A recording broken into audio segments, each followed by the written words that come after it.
Good afternoon, everyone. Welcome to our Roundup edition for June 2020. We hope you're safe and healthy.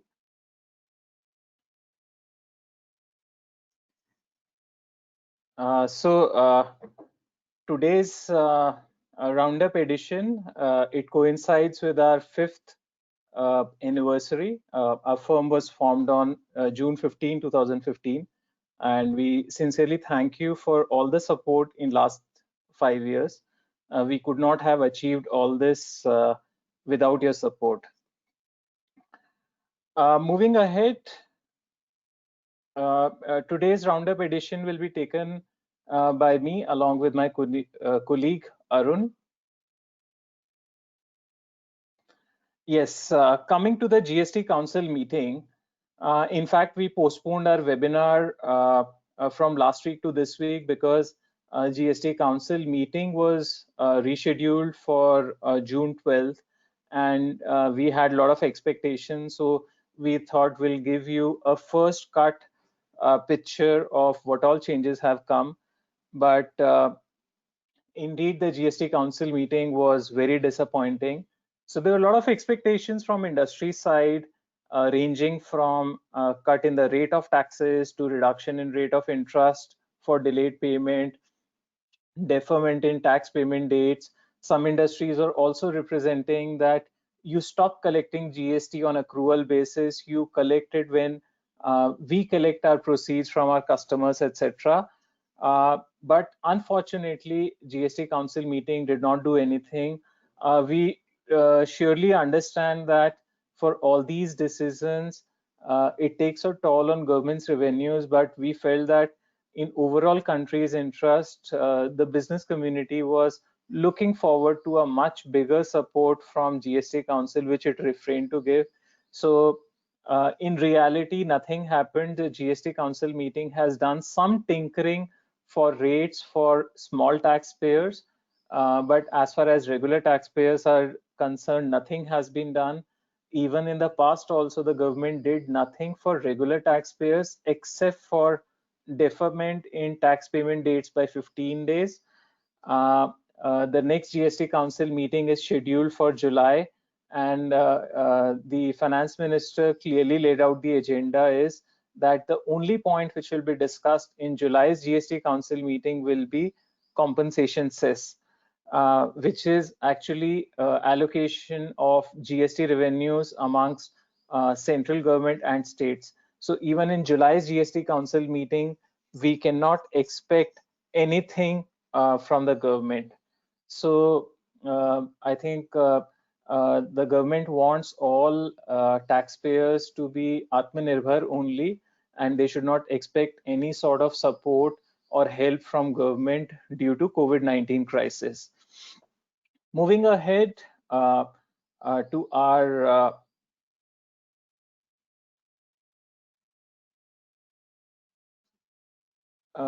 moving ahead to our today's webinar.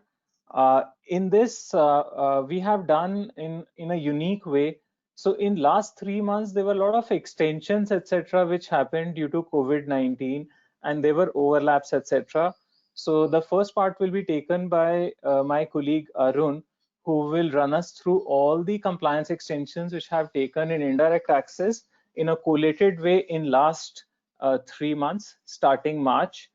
And secondly, there are few burning issues which have come up due to COVID-19, which are relating to rate of tax or availability of ITC, etc. So again, we have put some unique thing that today we'll be running 4 poll questions in which we'll be covering all those burning issues, where we'll firstly expect you to participate in poll. You share your thoughts as to whether the transaction is taxable or ITC is available or not, and basis your response will share our thoughts with you. So with this, we come to first section of our slides, which are COVID-19 related relaxations. So over to you, Arun. Thank you, Puneet. Hi, good afternoon, everyone. I hope everyone is safe and healthy and maintaining social distancing and proper hygiene. So today we'll be covering majorly three issues, as Puri rightly said. The very first will be all the relaxations which have been provided by the government till now, considering COVID-19 pandemic. Apart from that, we'll also be covering the recent changes under the indirect tax regime. After that, we'll be covering the relevant precedents in last month. After that, we'll be having a small Q&A round. We'll be having view. So you can ask your questions in your questions box, in your boxes. Otherwise, you can also raise your hands for that questions. So coming to the relaxations considering COVID-19, the government in last few months has issued various notifications providing relaxation under GST, customs, and other laws.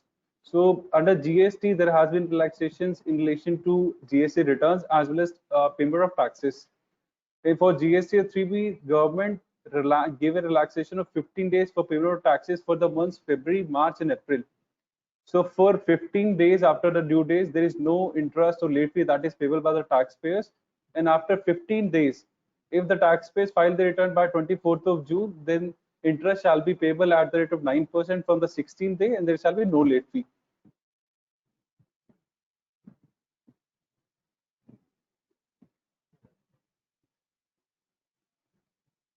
So technically, for the month of February, the due date for no interest and no late fee was 4th of April 2020. For the month of March, the due date was 5th of May 2020 without interest and late fee. And for the month of April, the due date is June 4, 2020 without interest and payment of late fee. After that, if you file your returns by 24th of June, then there shall be 9% interest and no late fee. Interestingly, if any taxpayer fails to file their GS3B or makes payment by 24th of June, then original interest rate at the rate of 18% and original late fee from original due date shall be applicable. Apart from that, the government actually extended due date for the month of May for tax payment and GST 3B from 20th June to 27th of June. Resultingly, there shall be no interest or late fee till 27th of June for the month of May. Apart from these returns, the government also extended due dates for various other returns also. For example, for GST1 for the months of March, April, and May 2020, the due date has been extended to 30th of June 2020. For GSTR 6, 7, and 8, GSTR 6 is basically ISD return, GSTR 7 is TDS return, GSTR 8 is TCS return. So for the months March, April, and May, these returns, due date of these returns shall stand extended to 30th of June 2020. Further, GSTR 9 and 9C, which we usually call annual return forms and audit forms, so the government has also extended due date of these forms for financial 18-19 to 30th September. Notingly, the government earlier extended these dates to 30th of June. Now it has been further extended to 30th of September. Further, there is one more form which is ITC 04 in relation to job work, which is usually filed by principal. This form is filed quarterly within 25 days at the end of the quarter. Now for the quarter January to March 2020, the date which was 25th of April, now it has been extended to 30th of June 2020. So in this month, there is various compliances or returns to be filed for a taxpayer because there is no further relaxation provided by the government during this council meeting. Interesting note that for GST 3B, the GST portal has allowed filing of such return through EVC verification. Now taxpayer need not affix their DSC or digital signature on GST portal of filing of these returns. Although we are still expecting such option to be available for other returns such as GST 1. Apart from that, there are various other relaxations in various compliances under GST. For example, e-way bills. So for all the e-way bills which were generated before 24th of March and which were about to be expired after 20th of March, so their validity or expiry dates has stand extended to 30th of June. So if you have any goods stuck or any stuck in any warehouse in any way, so you can get the goods transported based on that earlier issued e-way bill only. There's no need to issue a new e-way bill. Further, there is also relaxation in relation to LUT for financial 2021. As we all know that LUT, letter of undertaking, is required to be filed for every financial year on or before 1st of April. Now, due to coronavirus pandemic, the government has extended the due date of filing or obtaining this LUT for financial year 2021. So now the taxpayers can obtain this LUT by 30th of June 2020. For the months April, May, and June, taxpayers can opt to mention the previous financial year's LUT number on their invoices. This has also been clarified by the government in a circular. Further, another important relaxation which was provided by the government was in relation to the refund applications. Generally, under GST, refund applications are required to be filed within 2 years from the relevant date. So, if any of the expiry or last date of filing of such application is falling between March 20 to June 2019, 2020, so such last date shall stand extended to 30th of June 2020. Further, there is one more relaxation in relation to export, that is in relation to merchant exporter. So the domestic suppliers who supply goods to merchant exporter can avail benefit of a concessional rate of 1.1% GST. This concession has a condition to it that the merchant exporter shall export the goods within 90 days of the date of issue of invoice by domestic exporter. So now, if any of such expiry of 90 days falling between March 20, 2020 to June 29, such due date shall also be extended to 30th of June 2020. Further, there is one more relaxation in relation to job worker. So under job work, if a principal is sending goods to a job work, if these are inputs, these inputs are required to be received back from job worker within 1 year from the date of transfer. And if it is capital goods, such capital goods are required to be received back within 3 years. So if such expiry of 1 or 3 years is falling between 20th of March 2020 to June 29, 2020, such date shall stand extended to June 30, 2020. Further, coming to other relaxation, one of the major relaxation provided by the government was in relation to Rule 36(4). So as per Rule 36(4), ITC available under GST is restricted to 110% of such ITC, which is reflecting in GST at 2A.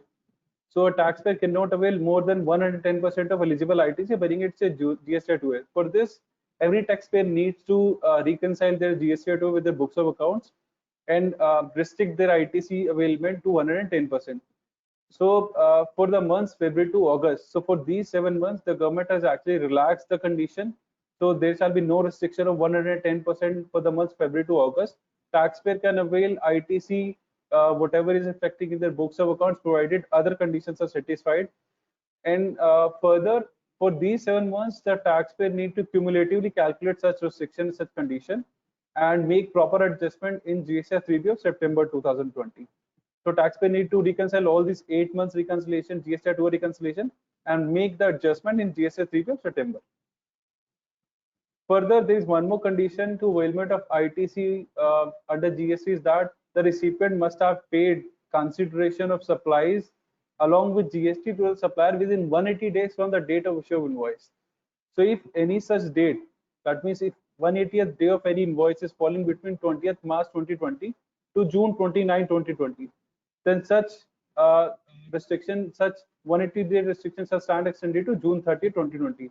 Taxpayer need not reverse his ITC if such 180th day is falling between these days.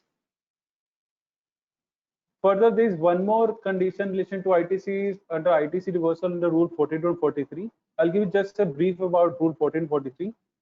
If a taxpayer is applying taxable as well as exempt supplies, then such taxpayer is required to reverse ITC on common inputs into services to the extent they pertain to exempt supplies. So for this Rule 42 pertains to reversal of common ITC on inputs in Rule input services, and full Rule 43 pertains to common ITC reversal pertaining to capital goods. And as per these rules, taxpayer need to calculate such reversal every month and reverse the amount of reverse such amount in the GST 3B.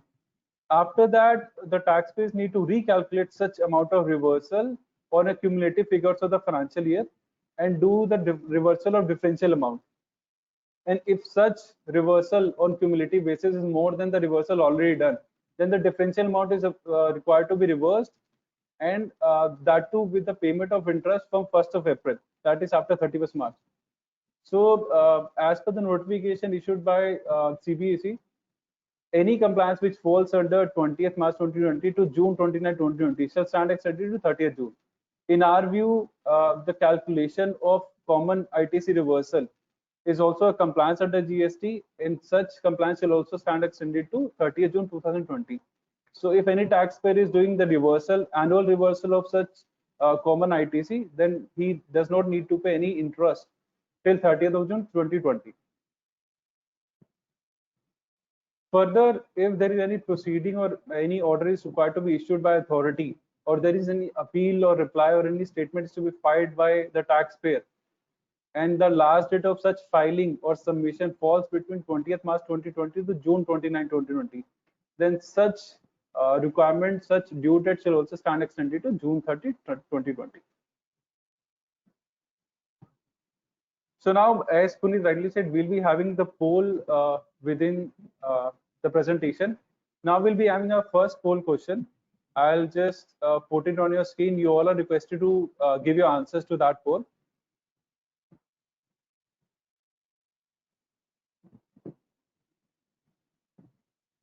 So the poll is known. I'll brief with what the question is. Due to lockdown, there are various practical difficulties which are being faced by the taxpayers. Due to such difficulties, there might be a breach of performance or breach of contract or even suspension of contracts. And generally, these contracts have liquidated damages linked to it. So if anyone is breaching or anyone is doing suspension of a contract, then he is liable to pay liquidated damages to the other person. So our question is, if due to such practical difficulty, if any breach of performance is made and the other person is liable to pay liquidated damages to it, will that liquidated damages be taxable under GST under that provision of an act?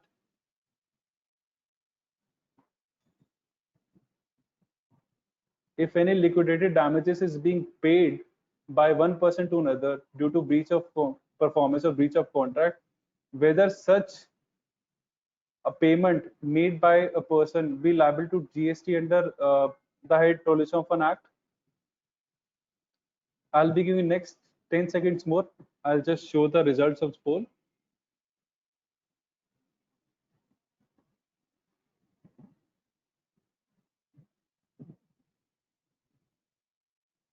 So thank you for answers. I'm closing the polls.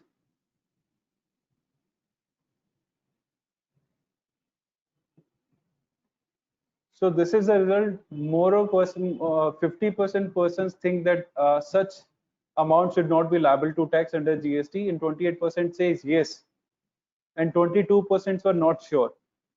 So I'll give just a background. Under GST also, there are various advanced rulings to it in relation to liquidated damages also. Like in a ruling of North American Coal Corporation, there were question of liquidated damages, and the authority held that such damages will be liable to GST under the head Prohibition of an Act. There is one another ruling in case of Goa Industrial Development. In that case also, the authority held that such damages will be liable to GST. Although we'd like to highlight that in these rulings, they have not totally delved upon the major interpretation issues under this Prohibition of an Act.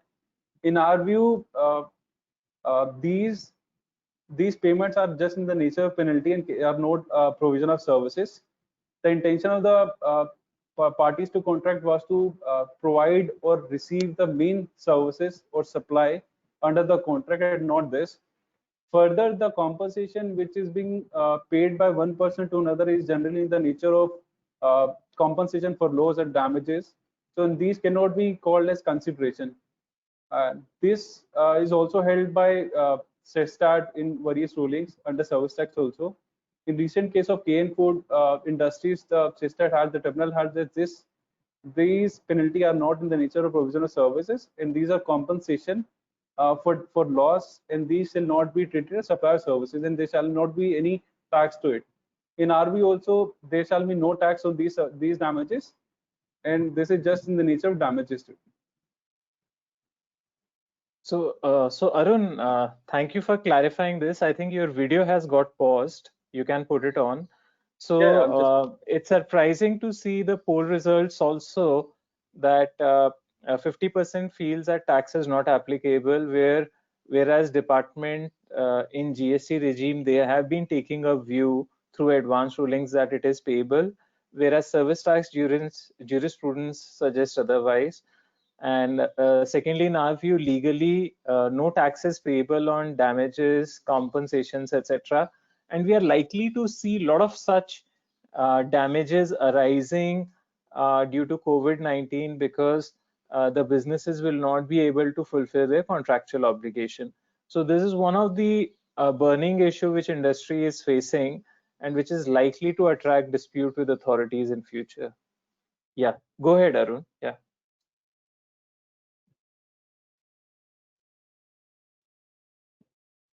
Yeah, Arun, you can proceed. Yeah. Sure. So coming forward, we'll be discussing the relaxation which have been provided under customs and foreign trade policy.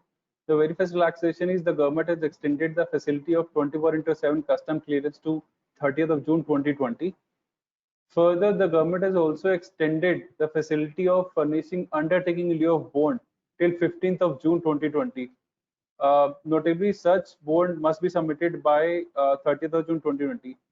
To give a brief, this undertaking in lieu of bond is in relation to various provisions under custom. For example, this is also allowed in case of provisional assessment under customs. This is also allowed in case of warehousing under customs. This is also allowed in case any concessional duty is paid or any exemption is available under customs. So in all those cases, taxpayers or assessors can submit undertaking in lieu of bond till 15th of June 2020. Notably, there is a fourth circular by the government extending this date. Further, the government has also allowed digital certificate of origin under preferential trade agreements or free trade agreements for import of good by importers in India. So importers can now be submitting digitally signed e-certificate of origin and claim such preferential rate of duty on import of goods.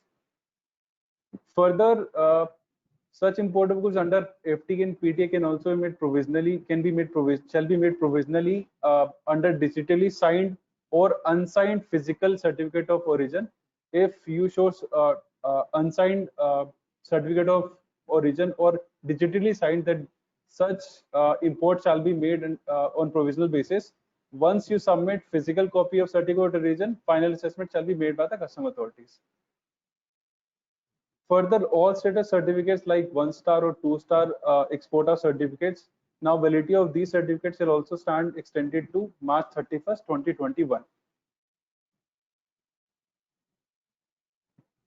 Further, similar to that Star House certificates, the government has also extended the validity of various certificates which were expiring between March 2020 to May 2020 to June 30, 2020. Further, there are various relaxations provided by the government under EPCG and advanced authorization schemes.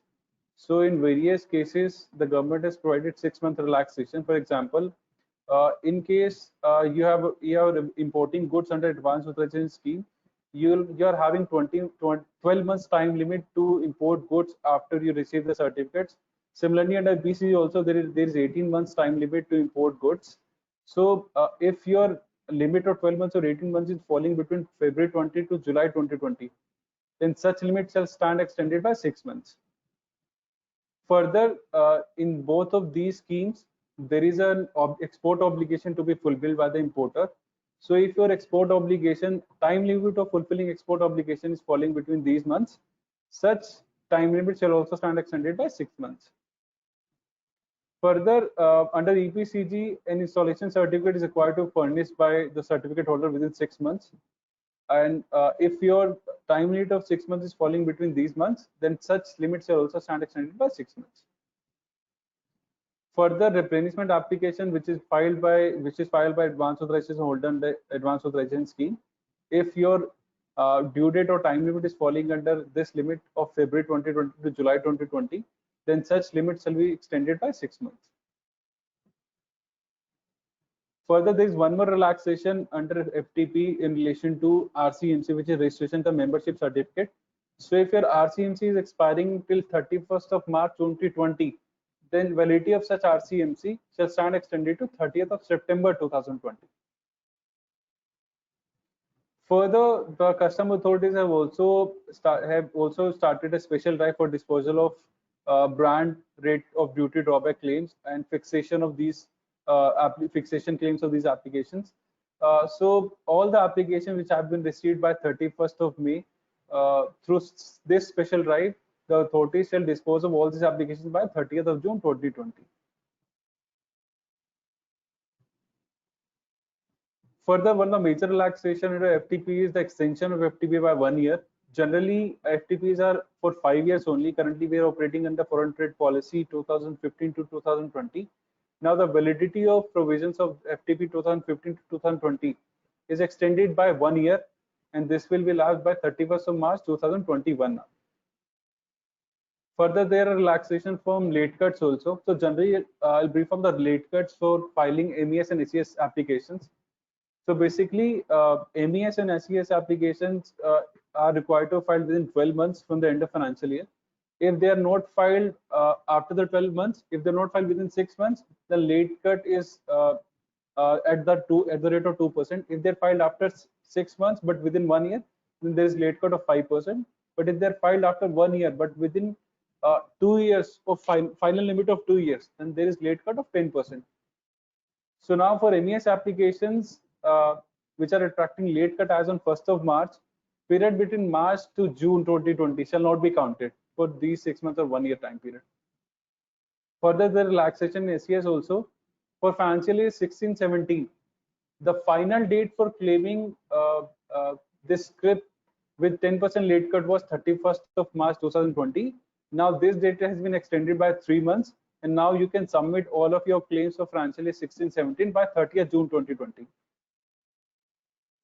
Further, for financial year 17-18, the time limit for 5% late cut was 31st of March 2020. Now this has also been extended to 30th of June 2020. So you can file your claims, SES claims for financial 17-18 till 30th June with late cut of 5% only, not 10%. After that, the original late cut of 10% shall be applicable. Further, for financial year 18-19, whose actual due date without late cut was 31st of March 2020. Now this has also been extended by 9 months to December 31st, 2020.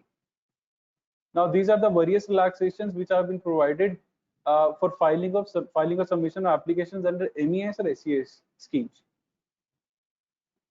Further, as we earlier discussed, for MES claims, an application is required to file within 12 months. But for all the shipping bills with LEOs, these are late export orders, whose date are falling between February 2019 to May 2019.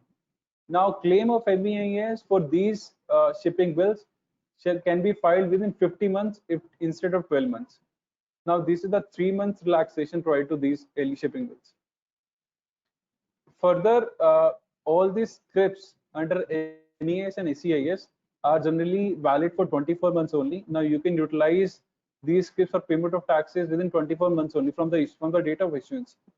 So the government has also relaxed such validity of these scripts for the scripts which have been issued from March 2018 to June 2018. That means which were expiring between March 2020 to June 2020. Now the expiry date of these scripts have been extended till 30th of September 2020. Now you can use the scripts for payment of taxes till 30th of September 2020. Further, there are various relaxations which have been provided to EOUs also, export-oriented units. For example, the very first is the EOUs are granted letter of permission or letter of intent for the period of 2 years only. Now, if any LOP or LOI is expiring on or after 1st of March 2020, then validity of such letter shall be extended to 31st of December 2020. Apart from that, there are various reportings which are to be done by EOUs, for example, quarterly performance report and annual performance report. So the due dates of furnishing these reports have also been extended.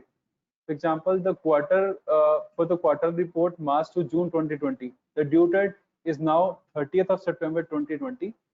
For annual performance report of financial year 2019-2020, due date of furnishing such annual report is also extended to September 30th, 2020. Further, EOs are also allowed to take CST refunds. So, in such refunds are required to file on a quarterly basis. For the quarter ending September to December 2019, now the due date of filing refund of such CST shall stand extended to 30th September 2020. Now, these were the various relaxations which were provided to EOUs. Apart from that, one of the major relaxation provided by the government is that RBI has extended the limit for realization of export proceeds, which have been made till 31st of July 2020. Now, generally, the realization period as per RBI is 9 months from the date of export. Now, this has been extended to 15 months. There is a 6-month extension which has been provided. for the exports which have been made till July 31st, 2020. So this will help GST taxpayers who are claiming input tax credit refund for exports, because one of the conditions for claiming such refund is that your realization must have been received within the time frame. So as such time frame has been extended, so this will really give a relief to the taxpayer who are claiming refund of accumulated ITC. Apart from that, there is also extension limitation for VAT litigation. Supreme Court recently issued an order that all the litigations which are pending or whose due date is falling between these dates shall stand extended now. Now, there is one more question that you want to ask under poll only. I'll just issue the poll and request you to give the answer.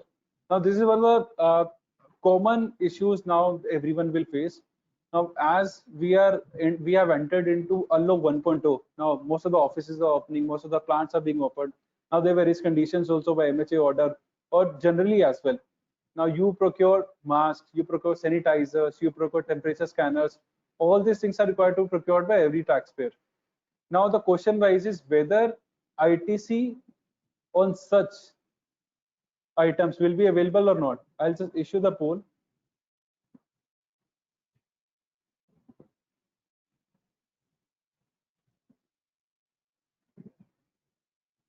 I've launched the poll. You all are requested to give your answers to it. The question remains whether ITC should be available on face masks, sanitizers, temperature scanners, and all these things which are being generally used in the office or given to employees.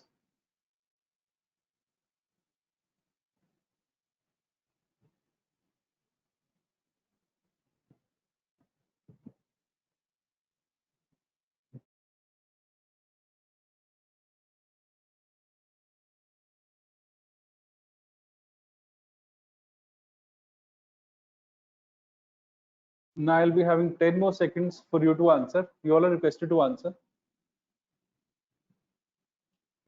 Till now, 78% say yes.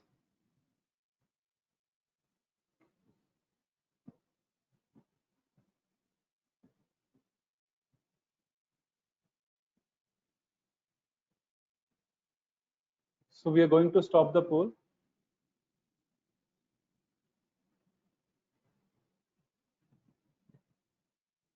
So as per the poll, 75% audience think that ITC on such items will be available. 20% people say that ITC on such items should not be available, and 5% are not sure. So to clarify, what we feel is ITC on these items should be available because these are the general utility items which are required to operate your offices. Generally, also before this COVID-19 pandemic, we used to have various items in our offices, such as toiletries or pantry items, or there are various stationery also. We feel these are similar to those items only, and generally these are required in your offices to operate only, and these are in the course of other business as well. So in our view, ITC on these items should be available.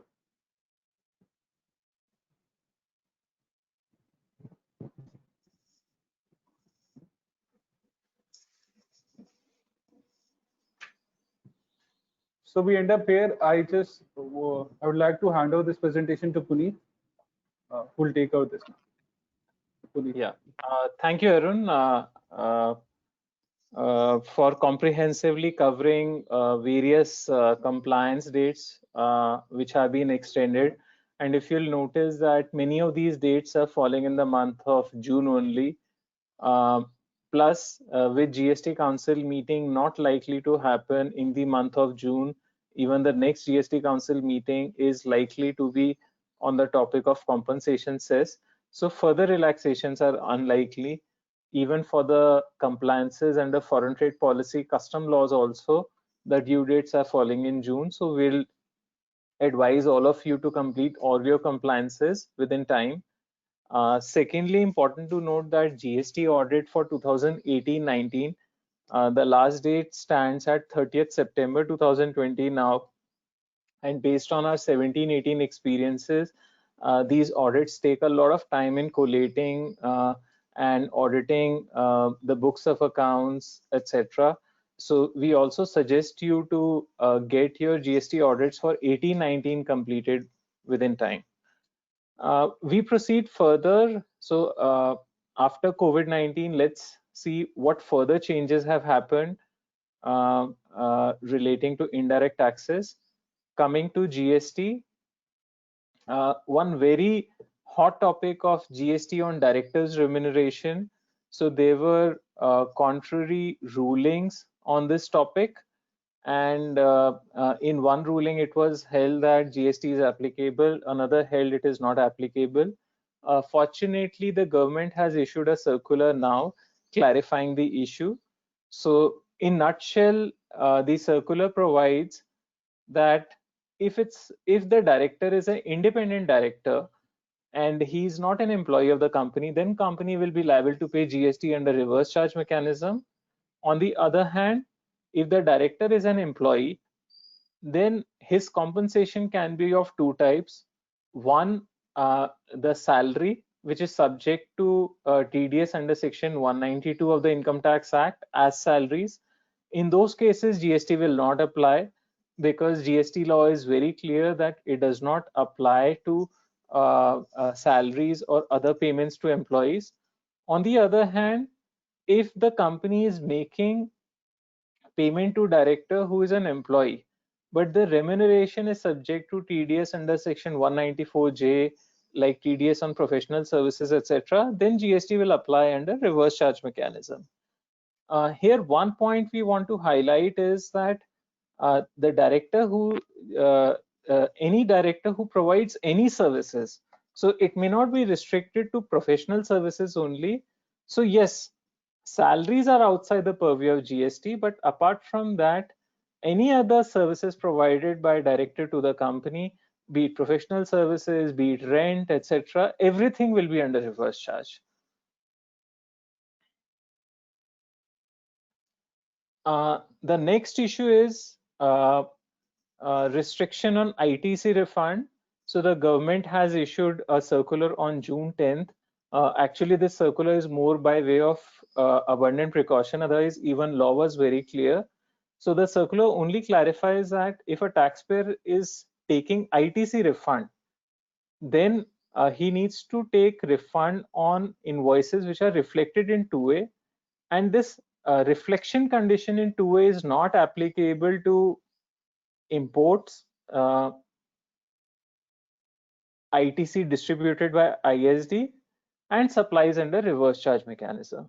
So this will only apply to regular procurements under forward charge. Moving ahead, under GST, we covered in the last roundup that for IRPs, the government has brought a new registration and compliance regime. So government has enabled that registration functionality on its portal. The government has also permitted furnishing of nil returns by SMS. This has been done from June 8, 2020. Under customs, some important changes have been made. So the government has introduced faceless e-assessment process under Turant scheme. So how this will work is that an importer will file the bill of entry. He will upload the relevant documents. It will go to customs automated system. There'll be a faceless assessment group which will work on the backend. It will select and assign bill of entries. It will assess and verify the documents uploaded. Then what actions FAG will take? It will return bill of entry for payment of duty if it finds everything fine. If it needs further information on documents, it will seek the same. It will examine or test the goods for determining tax liability if need be. If FAG undertakes any decision and the taxpayer or importer is aggrieved by that, it can file an appeal before Commissioner Appeal. There'll be a Turant Suvidha Kendra in every custom station. The role will be to accept bond or bank guarantee, carry out verification as referred by FAG. It will deface documents, permits, licenses. It will make debits in documents, permits, and licenses, and any other functions to facilitate trade. So this facility has started from June 8, 2020. Presently, it has been brought in only for goods falling under Chapter 84 and 85 of Customs Tariff Act, and it is applicable in Bangalore and Chennai. So there's a path-breaking measure which the government has taken for e-assessment process under customs, and it has started in Bangalore and Chennai a week back. Coming to other changes, Tran 1 has been a disputed issue, as all of you will be aware that Tran 1 facilitated transfer of pre-GST credits to GST regime, and there were taxpayers who could not file Tran 1 either due to system glitches or they forgot the same. And there were series of judgments, mostly in favor of taxpayers, last one being Brand Equitas, in which the courts took a liberal view and held that non-filing of Tran 1 is not fatal to carry forward of credit. In other words, even if Tran 1 is not filed due to system or other glitches or even for any other reason, the credit can be carried forward. So the government proposed a retrospective amendment in section 140 of CGST Act, in which it enabled itself to prescribe time limit through rules, which was one of the point taken by Delhi High Court while granting relief. So this retrospective amendment has been notified, but various other grounds which are taken in brand equity judgment still hold good. And in our view, the taxpayers can take credit of the same. Very important to note that in the brand equity judgment also, the High Court held that a 3-year period under the Limitation Act should apply for transitional credits. So the High Court directed that all transitional credits should be taken by taxpayer by 30th June 2020. So if any of you have missed old credits in Tran 1, you can take by 30th June 2020 through manual or electronic filing of Tran 1. The Supreme Court has issued detailed SOPs for e-filing, mentioning listing, and video conferencing hearing. And we happen to do one virtual hearing before Supreme Court and Delhi High Court in last 1 week. And we can tell you that it's very, very smooth and very effective. So I think for some times to come, these virtual hearings are likely to become norm. And if these become successful, then even in future for smaller or regular matters, the courts may prefer virtual hearings only. We'll now launch our next poll question, and again it's relating to COVID-19. So under MHA guidelines, one of the point which was directed to all workplaces was that the businesses need to provide health insurance and transport facilities to employees, whoever are coming to the office. So we are launching the poll now. You have 3 options: yes, no, or not sure. So please put your preferences, whether you feel that ITC on health insurance transportation facility, which is mandated by the government due to COVID-19 for all the employees who are required to attend their workplaces, is available or not. We'll wait for another 10 seconds.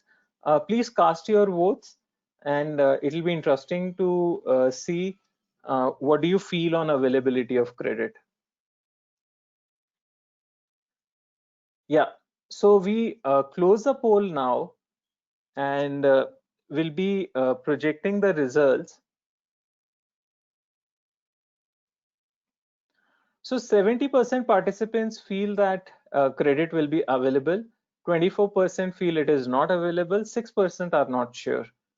So yes, indeed it's a complex issue, but once these insurance or transportation facility were mandated by the government through MHA order, etc., then ITC on these expenses will be available. There are some larger points which we need to understand, that these MHA guidelines were mandated on all workplaces, whether public or private, etc. And these were invoked under Disaster Management Act. Violation of these MHA guidelines entailed penalty and prosecution proceedings, etc. Therefore, in our view, being a statutory requirement, these expenses will qualify for ITC. Moving ahead on our next part, which is relating to legal precedents.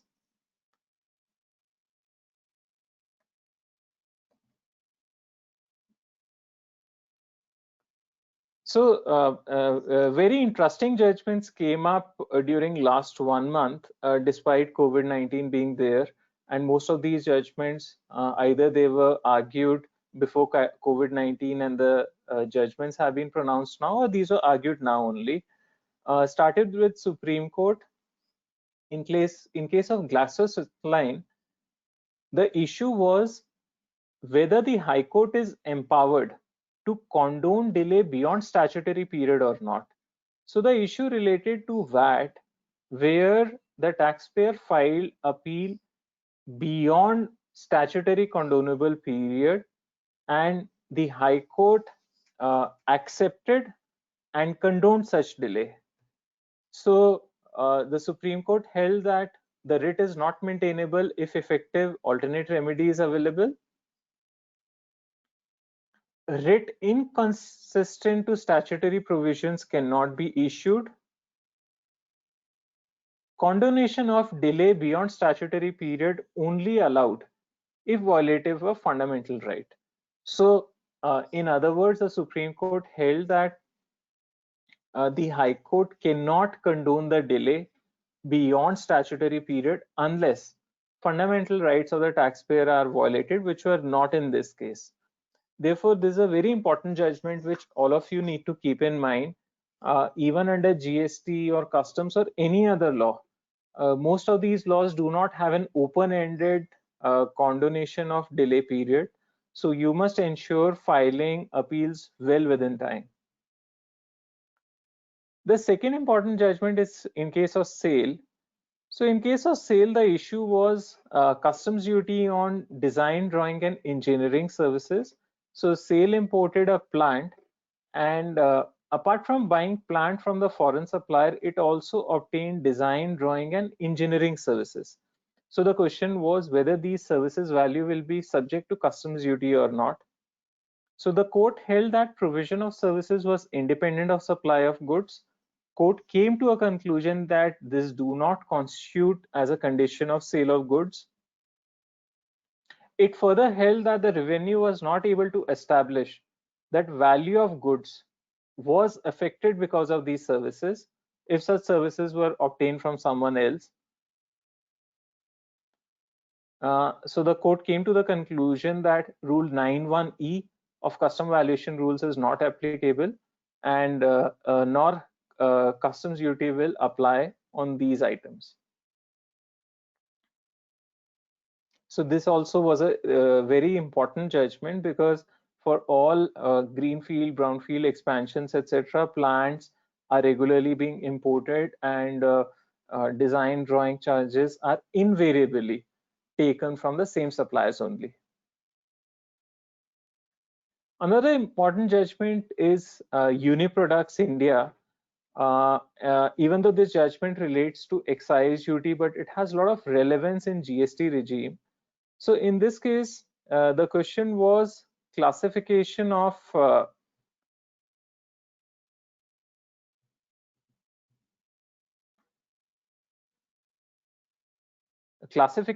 textile car mattings.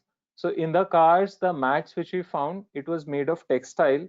The issue was whether it is part or accessory of motor vehicle under chapter 87, or it will qualify under textile chapter, which is 57. Even this dispute is very relevant under GST regime, because we have seen a lot of disputes where the department is trying to classify auto parts under chapter 87, which is attracting 28%, whereas respective chapters attract 18% only. So this judgment will equally come handy in those disputes.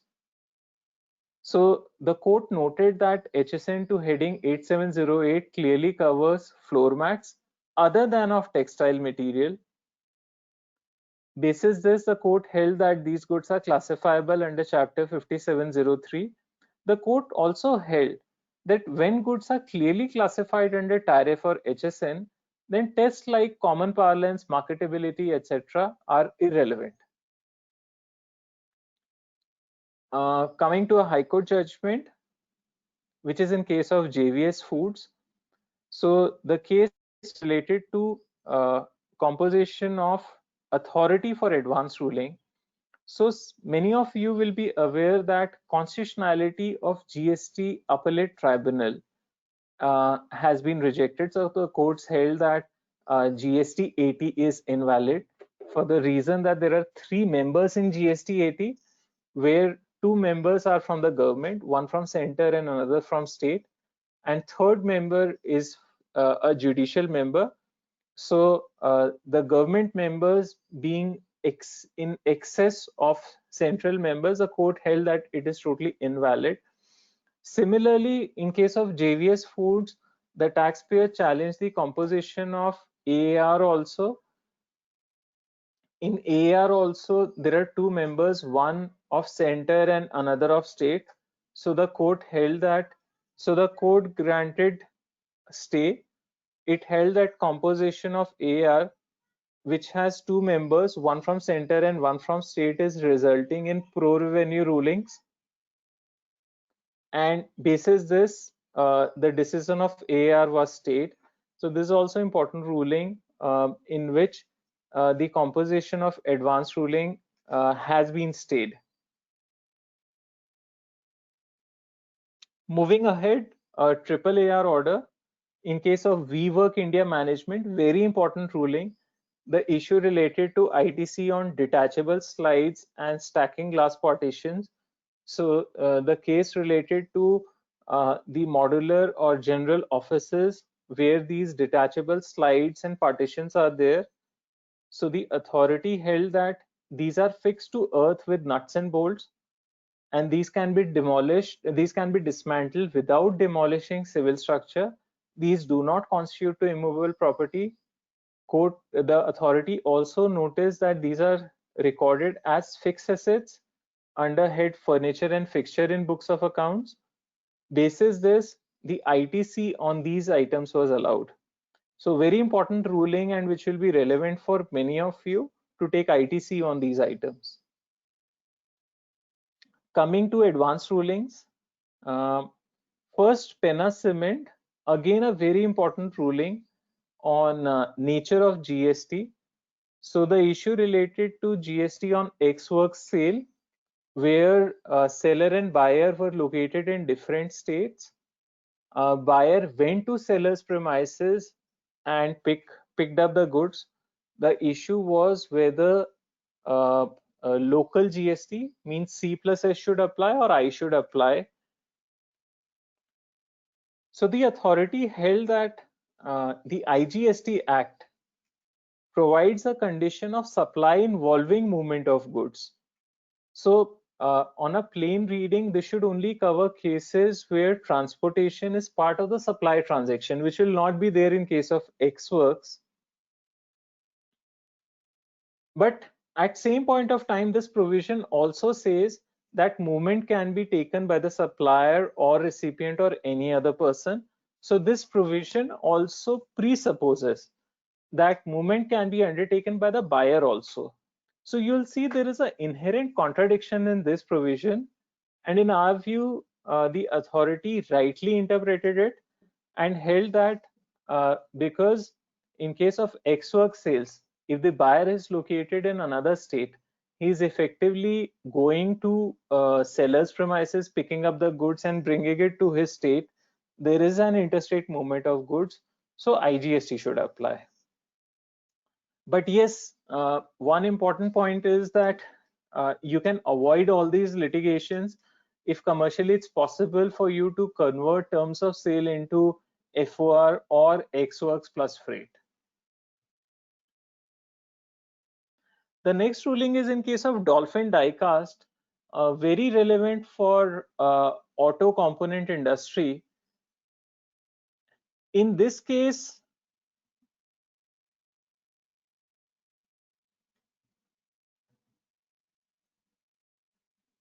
yeah, this related to sale and purchase of tools. So in this case, both the scenarios were there. An Indian vendor was making tools, selling it to a overseas supplier, to an overseas customer, but he was not moving goods. He was using those tools for making components for his customers, which were exported.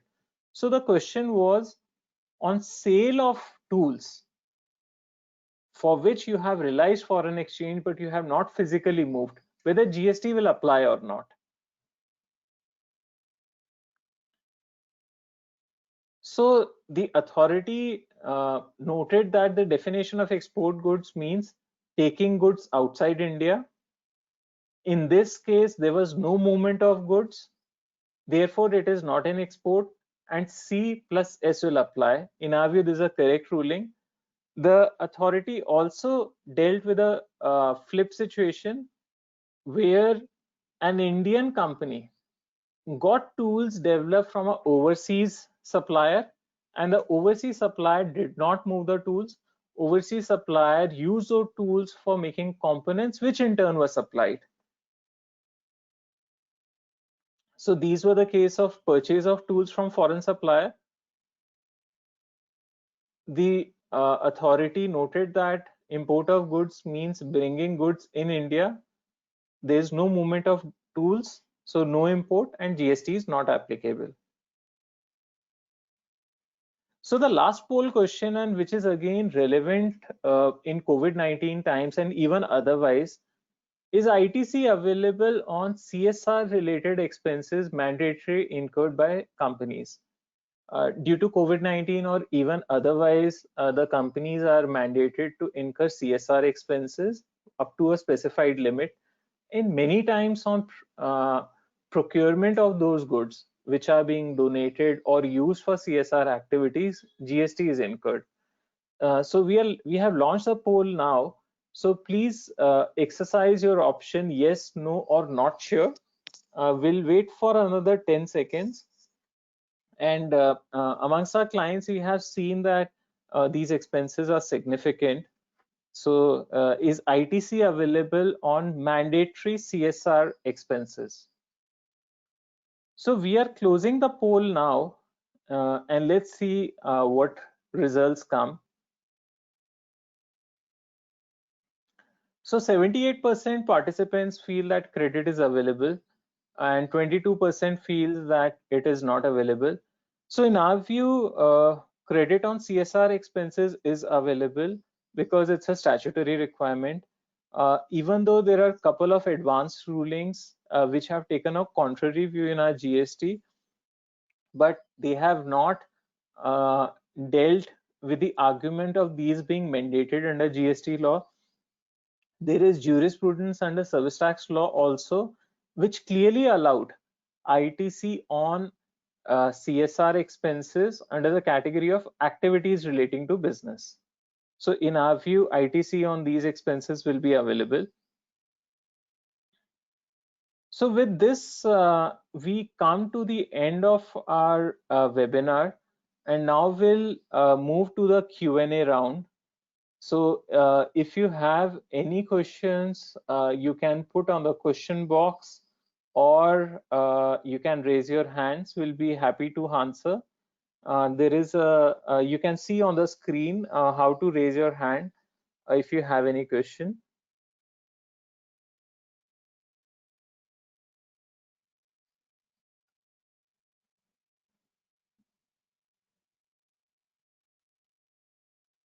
You can also write your questions in the question box on your screen.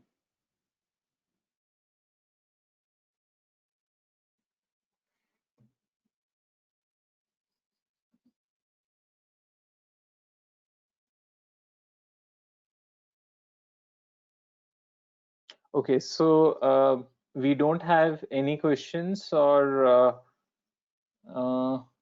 sorry, there is one question from, I think there are some questions.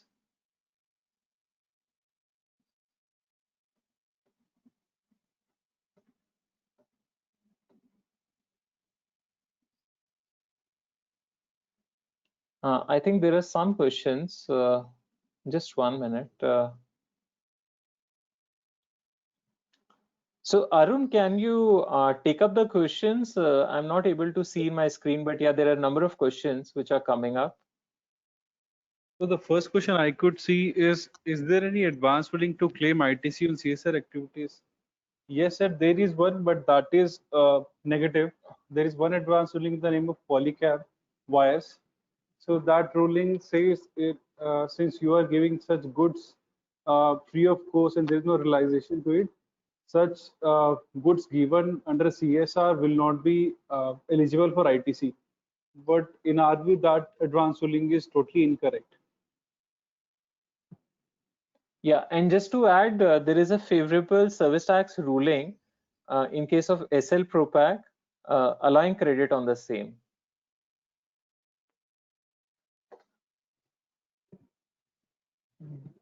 There is one more question from Mr. Rajat Maheshwari. The question is regarding cross charge. Sir, can you please elaborate your question?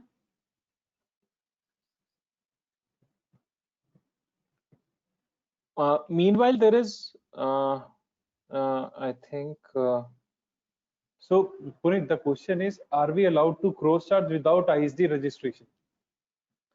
Yes. So the answer is, if there are cross charges to be made, ISD registration is actually not needed. You can do it from your regular registration.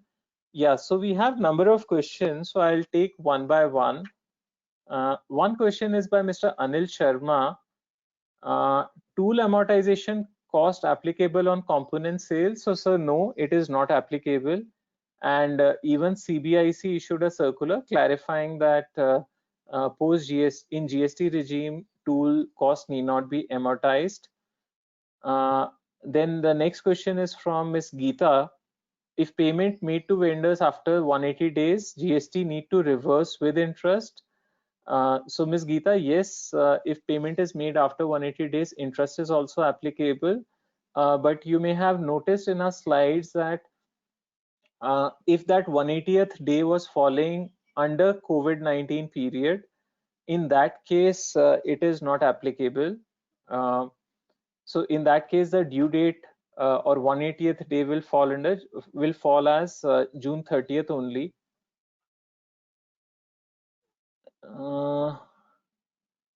There is one question from Ms. Neelam that appointment of commissioner by board and commissioner by government and how to check the same. Ma'am, you can elaborate. I couldn't get your question. Then we have question from Mr. Ravi. Can we claim ITC on medical insurance if policy taken in month of June 20th onwards? So Mr. Ravi, your point is valid because the statutory requirement as per MHA order was limited to 1 month period only between April to May 2020. So June 2020 onwards guideline do not have that mandatory requirement, so credit will not be available. Same question was by Mr. Sanjeet also. Then the next question is by Ankita. Ankita, is GST applicable on reimbursement of expenses to directors? So if these directors are working as employees, then the reimbursement of expenses to them will not attract GST because it is not for a service.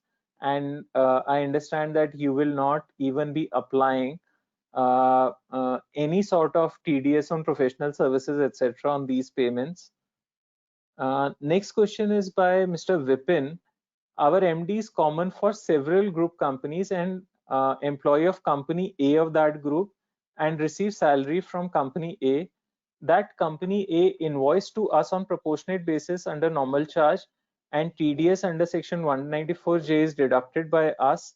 what will be the impact of recent clarification on both companies? So, sir, as far as company A is concerned, it's perfectly fine. The clarification will apply. So it need not pay GST on reverse charge, but the invoice which is raised by company A to you, on which you are deducting 194J TDS. So in that case, the company A should charge GST on normal basis. So reverse charge implications will not arise. So I think we have taken all the questions, and with this we come to the end of our roundup, and we started this roundup from January 2020, and we have got a lot of encouraging response. So many of you join every month. Thank you once again for joining in that large number, and keep safe, keep healthy, and we'll meet you in July 2020 edition. Yeah, thank you.